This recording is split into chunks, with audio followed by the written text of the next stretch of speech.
Bismillahirrahmanirrahim. Assalamualaikum warahmatullahi wabarakatuh. Alhamdulillahi rabbil alamin. Alhamdulillahilladzi anzala al-Qur'ana hudan lin-nasi wa bayyinatin minal huda wal furqan. Asyhadu an la ilaha illallah wa asyhadu anna Muhammadan abduhu wa rasuluh. La nabiyya ba'd, amma ba'd. Puji syukur pada Allah Subhanahu wa taala. Alhamdulillah, sampai sore hari ini Allah Subhanahu wa taala masih izinkan kita untuk bisa melakukan ubudiyah, terutama di minggu-minggu terakhir di bulan Ramadan ini. Mudah-mudahan kita semakin bisa mendekatkan diri kepada Al-Qur'anul Karim, pada ayat-ayat Allah Subhanahu wa taala. Salawat dan salam pada baginda Nabi Mustafa Nabi Muhammad sallallahu alaihi wasallam. Kaum muslimin, sidang salat asar yang Allah muliakan, Allah Subhanahu wa taala berfirman di dalam surah Fussilat pada ayat ke-30. A'udzubillahi minasyaitonir rajim. Bismillahirrahmanirrahim. Innal ladzina qalu rabbunallah tsumma istaqamu tatanazzalu 'alaihimul malaikah alla takhafu wa la tahzanu wa abshiru bil jannati allati kuntum tu'adun. Sesungguhnya orang-orang yang mereka mengatakan bahwa Allah adalah Tuhan kami, kemudian ia istiqomah dengan pernyataan Allah adalah Tuhan kami itu, maka Allah Subhanahu wa taala menurunkan para malaikatnya, mengutus para malaikatnya kepada orang-orang tersebut. Untuk apa? Untuk menghilangkan atau mengatakan janganlah kalian takut, alla takhafu wa la tahzanu, dan janganlah kalian ragu dan bimbang. Dan malaikat juga memberi kabar gembira kepada orang-orang tersebut dengan surga yang Allah Subhanahu wa taala telah janjikan kepada mereka. Kaum muslimin yang Allah muliakan, dalam kehidupan ini ada dua hal yang sering mengganggu kita, yang membuat kondisi atau kemampuan seseorang tidak keluar secara optimal. Yang pertama adalah rasa takut. Rasa takut yang berlebihan akan membuat seseorang tidak confident, maka ia tidak bisa mengekspresikan atau mengeluarkan nilai-nilai positif mungkin yang ada dalam dirinya. Contoh sederhana, ketika akan mengikuti sebuah ujian misalnya, apabila banyak rasa takut, gadang bana rasa takut, bisa jadi kita sudah menghafal jawaban soal-soal ujian itu, tapi ketakutan yang tidak pada tempatnya, tidak cocok, bisa jadi kita lupa terhadap jawaban ujian itu. Tertahan potensi positif kita. Yang kedua adalah kebimbangan atau keraguan-raguan, atau al-hazan, kesedihan.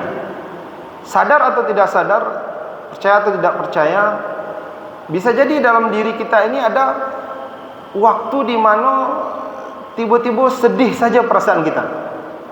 Kalau kita lihat-lihat atau kita analisa, tidak tahu kita penyebabnya, atau tiba-tiba bimbang saja kita, ragu saja kita. Bisa jadi ini al-hazan. Apalagi kalau memang ada hal-hal yang membuat kita atau memastikan kita harus memilih di antara hal-hal yang berat. Nah, ini akan muncul al-hazan atau keraguan-raguan. Nah, Allah Subhanahu wa taala di sini menyebutkan di dalam surah Fussilat ayat 30 ini, dua hal ini kata Allah akan ditempatkan pada tempatnya, atau bisa jadi dihilangkan pada seseorang tatkala ia qalu rabbunallah tsumma istaqamu. Jadi jika ada seorang yang beriman, ianya senantiasa mengatakan bahwa Allah adalah Tuhannya, kemudian ia komitmen, ada keistiqomahan.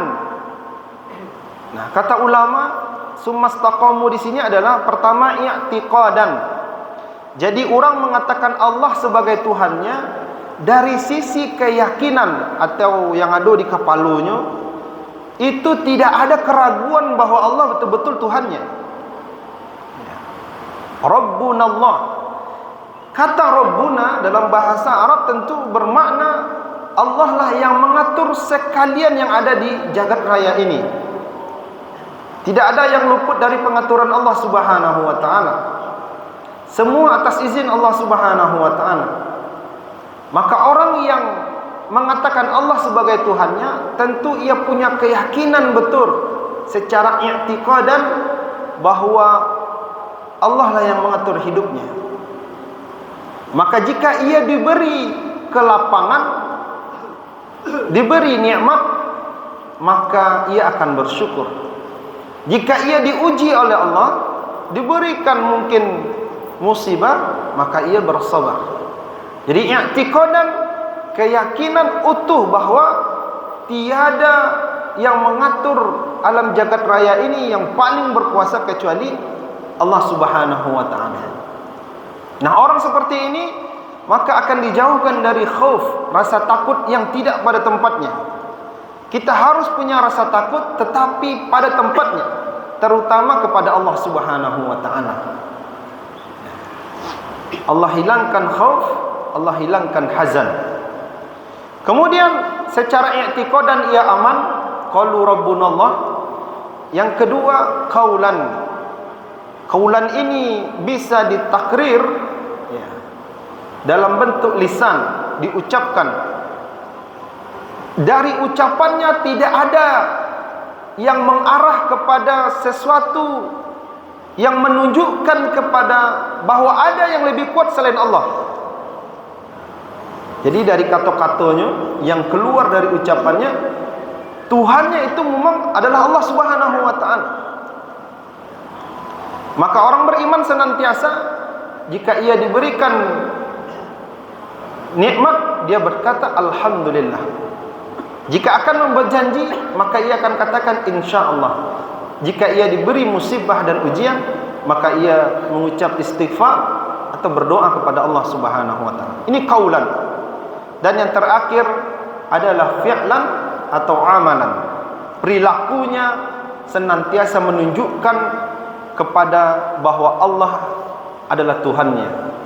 Ia salat, ia mengerjakan ibadah, ia menunjukkan sikapnya bahwa secara akhlak bahwa ada yang mengawasinya, yaitu Allah Subhanahu wa taala.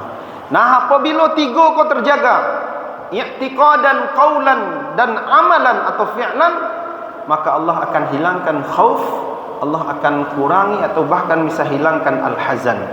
Dan tidak cukup saja dengan dua itu, Allah tambah akan ada rasa gembira dalam hatinya karena Allah tunjukkan kepadanya ada surga yang telah dijanjikan. Kaum muslimin yang Allah muliakan, mudah-mudahan kita tergolong kepada orang yang mendapatkan tiga hal ini.